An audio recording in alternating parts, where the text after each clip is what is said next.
Morjes hipit. Se olisi taas välitsekkauksen aika. On tullut kamaa, on kuullut niin Pepe Wilberin vanhaa Musicmania ja Voxin AC30. Sitten on Fenkun tsekatkaas tätä pikkunen putkistyrkkari Pro Junior 3. Oikein mainio vekotin niin sanottuihin blues-hommiin. No sit kävi kylässä Flying Finn. I'm sold. Uusi koti löytyi, lähtee Ranskaan. Mitäs muuta täällä on? Gary Holt Signature Ltd. Ei ole ESP. Hieno vekotin aktiivimikeillä ja pelit ja reisselit. Sitten tuli takas niin oli pari viikkoa teillä tietymättömillä pohjoisemmassa tuli Espin Vintage takas. Sekin on myynnissä.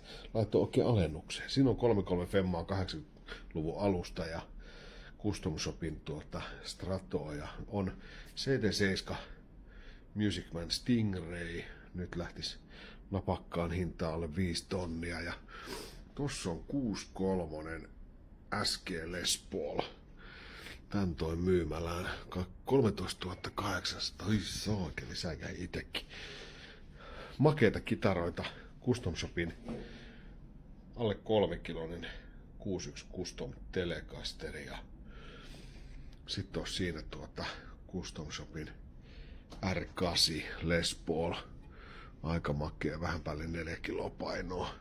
Kyllä tässä kaikkea on kyllä liikkunutkin, ei sen puoleen. Tuossa just leivoin yhdestä jatsilaatikosta kaupat ja niin katsotaan mitä kaikkea tässä keksitään.